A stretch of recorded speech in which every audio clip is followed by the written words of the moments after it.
welcome back to the gutter, the Grindhouse gutter. I'm Josh, and I'm joined here with Donnie Yo. and Tiana. Hey. And we are from the All American Spookshow podcast, which you can get new episodes of the podcast every Monday at 6 p.m. East, wherever you listen to podcasts. And of course, we encourage you to hang around here on the YouTube channel where we have other series such as Video Vortex and Hammer Horror and Order every month.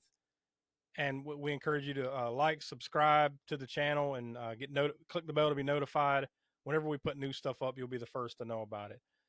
This month in the gutter, this was the whole gimmick of this program is we let the professor Smoke, who's normally here, choose what we're going to watch. And essentially it's like stuff that would have played in the Grindhouses and the B movies of like the Grindhouse theaters and drive-ins and stuff. So it's mostly like stuff from the 70s, 80s into the 90s, right? And he selected a Kung Fu classic, the 36th Chamber of Shaolin. Now we're going to have Smoke's thoughts toward the end of the program. He wasn't here. He wasn't able to be here with us, right, Tiana, because he had to work. So we're gonna catch up with him a little bit later, and through the magic of editing, you're going to see the professor a little bit later on, and he'll give his the ratings that you're accustomed to, the Grindhouse gutter rating, which is a 0 through 10 scale of how grindhousey is the movie. And he'll also hand out, since this is a Kung Fu flick, he'll hand out shurikens. So that's a 0 through 5 instead of stars. He's going to hand out shurikens, but he'll do that at the end of the program. But this is a classic martial arts Shaw Brothers film. Donnie, you said you had never seen this, or I guess you still haven't seen it, right? You said you didn't have enough time to. I did not. No, but I did read where this was the inspiration for Wu-Tang's first album. Oh yeah. Well, the name of that is what? Enter the Wu-Tang 36 Chambers. Yeah, I think, right? So yeah, obviously those dudes are hardcore into this type of stuff, right? So I mean, it makes sense. Oh yeah. Tiana, you've seen this one before? Yeah. Brian had showed it to me probably back in 2016. Who's Brian? I thought you were going to say on the first date. Hello, my name is Brian. Let's sit down and watch the 36th Chamber of Shaolin. That is awesome. The professor showed it to me. I would not put that past the professor to show this to you on your first date. Yeah, this is sure enough a classic. Like, I don't know. I remember seeing bits and parts of this movie, but I don't remember sitting from beginning to end. I'm pretty sure this is the first time I've sat down and watched it, but I've heard plenty about it, and it holds up. I mean, it's a great flick. I'm sure the professor's ratings are going to be extremely high on this one. But I'd say it ranks right there with a lot of the other Kung Fu, right?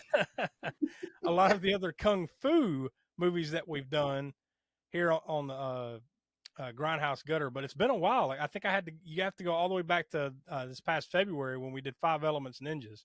That was one where Smoke gave that one a gutter rating of 10 and 4 and a quarter shurikens. Before that, we watched 5 Deadly Venoms last year.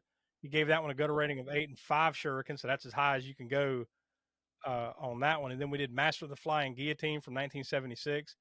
That one had a gutter rating of 9 and 4 shurikens. He gave out to that one. So, like, I think the earliest, there was one more two more. I'm sorry. We did Shogun Assassin from 1980. He gave that one a gutter rating of 10 and 4.5 shurikens.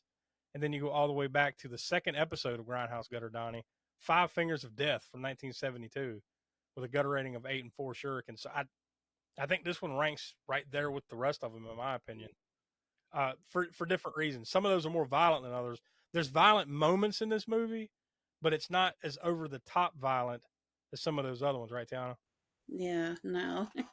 I mean, some of those are actually gory, like, especially what was it, Master of the Flying Guillotine, I believe. Yeah. Like, that one actually was like surprisingly gory. So, and Shogun Assassin too, but that was like a culmination of a few movies put together. So, but we don't want to talk too much about those movies, obviously. So we're going to leave it up to Smoke to tell you essentially what this movie is about and his final thoughts of it. So we're going to go ahead and toss to the part that you're going to see me in the future here in just a second. All right, as promised, we just traveled through the future, or to the future, I guess we should say, and we have arrived with the Professor Smoke. Yes. Oh, yes. and we're picking up where we left off. We were talking about the 36th Chamber of Shaolin on the latest Grindhouse Gutter. So fill us in. Let us know some background and all your thoughts and ratings and all that jazz.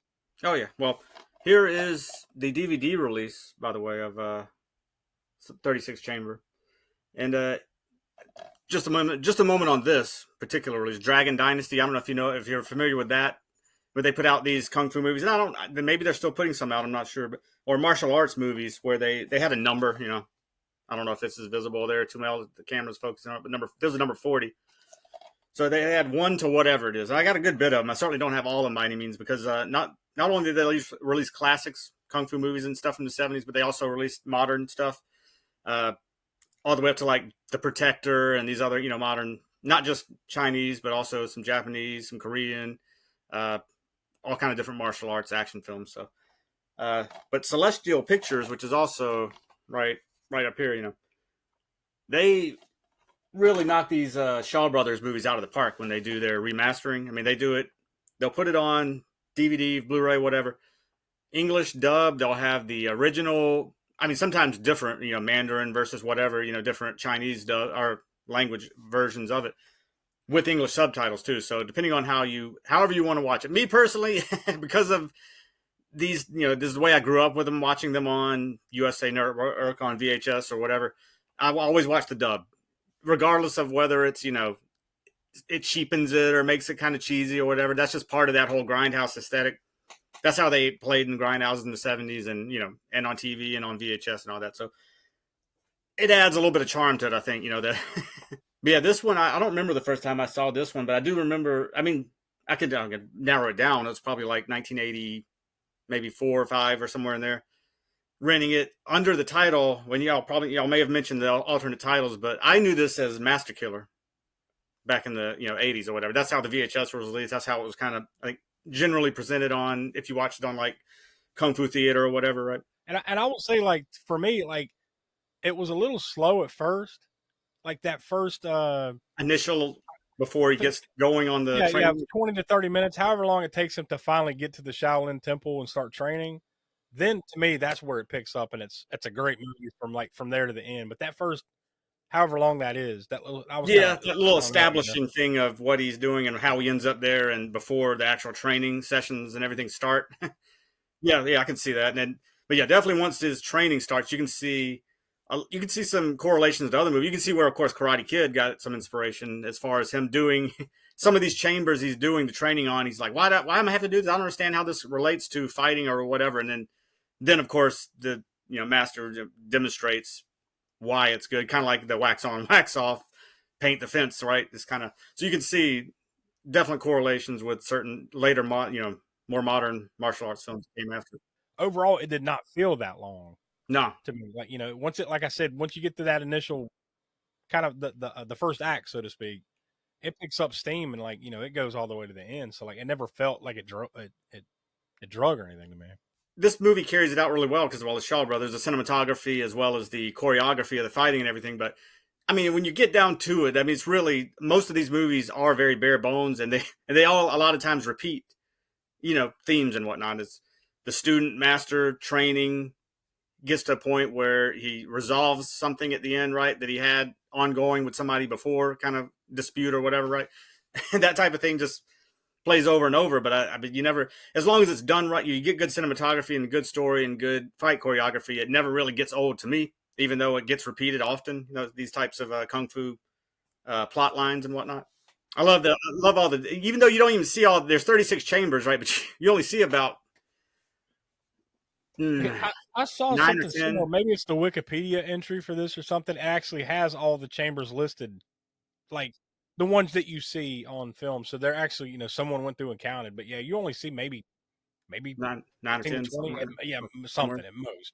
Yeah, you don't see them all. But I guess that's part of, like, there's no reason to dwell and you watch 35 steps of this. Yes, yeah. You kind of got to, like, change the pace. The pacing would be horrendous. At some point, you get it that what's his name, Sante, I think it's the character's name, Sante. At some point, you realize that he's good. He's a quick study, and then Yes. and then you just kind of keep trucking along. So yeah. Which I believe that character was based on an actual historical character. I don't know. I haven't gone to the details of I did that. see that. Yeah, there was some maybe truth or at least some kind of legend to this. Yeah. Well, with all that being said, like what we do here is we let you do the Grindhouse gutter rating, which is basically 0 through 10. What makes it grindhousey, right? That's the best way we can describe it. Like all the factors that make a good grindhouse flick, what they are. So 0 through 10. What's your 10 being the highest? What do you want to give this one? Yeah. Well, whenever I rate these kung fu movies for that grindhouse factor or whatever, it's rated differently than the scale for like cult films and like exploitation and horror movies or whatever, because you don't expect something like somebody to puke their intestinal tract out or get their eyes mashed out of their head or like in a Fulci movie or something, right? One of the major things about horror movies is going to be the level of gore and splatter and things of that nature in it. So kung fu movies sometimes do have gore and splatter, and if they do, then I'll mention those. This one doesn't have that, doesn't go that route. Now we've done the ninja kung fu ninja movie that we did on Grindhouse. Now it's for whatever.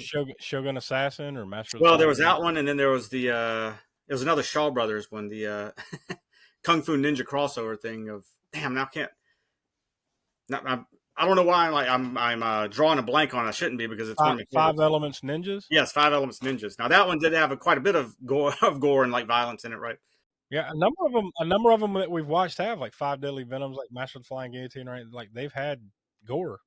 And when those come up, I'll definitely mention that aspect of it. This one doesn't have any gore in it, but I'm still going to give it top notch, 10 on the Grindhouse gutter rating, because of just the classicness of the kung fu scenes, of the choreography, of them going through the chambers and the training sequences and the conclusion and everything. Is the climax of it. It hits all the points you want. If you are a kung fu movie fan, this movie hits all of those points that you want it to hit, for a kung fu flick. So, and for the star rating, we don't give out stars here on Grindhouse Gutter. We let you give. It depends on whatever genre that we're watching. That's the rating. So 0 through 5, just like stars, except depends on the genre of movie. Then it will change what you're giving out. So for kung fu martial arts flicks, you give out shurikens. So 0 through 5, how many shurikens do you want to throw against the wall? Oh yeah. Oh, we're gonna throw all 5 with one hand at one time. Anybody who's seen this already knows the glory of it or whatever. But if you have somewhat of an interest in martial arts movies or classic movies and you haven't seen this, by all means seek it out now. You won't be sorry. Like Josh had mentioned earlier, it drags a little bit in the beginning but not too long, until you get to the meat of it, which is the training and him going through all these different chambers, different levels, getting better and better and better, right? Until you reach the climax and everything in the end. But so it's I say slow, but it's that thing that you get in a lot of movies sometimes, especially movies that are a little longer like this, where you're going to have that moment of character development. Yeah, and you just have to go through it to get to the meat, of it. So think of it like an appetizer. It's not all that great, but you got to, get through the first course so you can get to the main course, right? And that's and anybody who's used to kung fu movies, well, if you're used to kung fu movies, I'm sure you've seen this. But for some reason, if you've seen a lot of kung fu movies and you missed this one somehow, that is sort of a thing with all of them too. Is that sort of establishing? You have to have that characterization, and sometimes it can be really interesting, or the locations that they are, or whatever, and sometimes it can be just a little lull till you get to the meat of it. So, and that like I said, suffers just a few minutes at the beginning from that, but not anything that's going to deter you. I got one last question for you before you tease what's coming up next month, because this might be a little nuanced, but because different flavors, subjective, all that kind of thing. Would you recommend this to people in terms of, like, if you've never really watched these type of movies? Would this be ground floor, or would this be second floor, or would this be penthouse? Like, as far as like, maybe you need to watch something else before this, or would this be entry level, I guess? I think this would be a good entry level one if you haven't seen, and there's a couple of them on here that are like that. Five Fingers of Death, maybe not so. I mean, Five Fingers of Death is probably not one that's going to draw somebody into watching more of them necessarily, even though it was one of the earliest ones, kung fu. Chinese kung fu type movies or whatever, but or at least the first one that broke in the U.S. There was some before that, and they were made in China. But I would say this one is definitely a good one to start with, though. If you haven't watched any Chinese kung fu movies, this one and Five Deadly Venoms would be another one that we've done on the show as well. Now, something like Five Elements Ninjas, or by the way, I don't know what it is. It's not on purpose, but we've had Five Fingers of Death, Five Elements Ninjas, Five Deadly Venoms, right? Not on purpose. I just realized that as I was saying these titles. Yeah, you're right. I hadn't thought about it either, but yeah. So that meant we had to add them all together and just jump up to 36. Yeah. But Five Elements Ninjas might not be one necessarily that you would just start right off at. I mean, it is crazy, unless you just want to dive right into some crazy zaniness. Well, next month, it's December, so we're celebrating Christmas here on the Spook Show, and of course, here on Grindhouse Gutter. So with that in mind, what selection are we going to be watching next month? Oh, yeah. We're going to be watching Silent Night. Nope, not that one. Silent Night, Bloody Night, right? You were about to say Silent Night, Deadly Night, right? No, I was just teasing as if it was, but. Oh, okay, yeah. Yeah, because as soon as you say Silent Night, most people watching it's probably like, oh, Silent Night. Oh, no, Silent Night, Deadly Night. Well, Bloody we have Night. done that. Whatever episode it was on the regular podcast, we've done it, right? Yeah, we did the first one already, yeah. A year or two ago, yeah. Now, that doesn't keep us from doing it on here. At some point down the road, I'll probably do it on here, but I'll wait till there's a bit more separation gap between. I think we did it. I don't know. I don't remember exactly what year we did it. Yeah, it was definitely at least a year ago, maybe 2 years ago. Yeah, not too far in the past. So, I mean, somewhere down the road, I'll probably do it on here because, this is video and those are our audio ones, and we can get more in depth with the audio. But these they're always fun because we get throw these, which you've probably seen throughout this, episode, various clips from the movie and whatnot in there, and audio stuff and whatnot. So there's no rule that we can't do the things we've done on the regular podcast on here if it fits the Grindhouse Gutter stuff. So you'll see that down the road. Same thing with our other series here on YouTube, but this one's going to be interesting next month because there's some interesting crossovers that we found already. So we'll get into that next month. Just on a cursory glance, we saw some pretty cool stuff. So some stuff I didn't know about either. Until exactly. I mean, until we just randomly, okay, wow, there's some interesting crossovers here. So we'll get into that next month, and like I said, basically from here on out, the rest of this month, Thanksgiving and everything, but then we'll be diving directly into Christmas holiday horror on Video Vortex here on Grindhouse Gutter.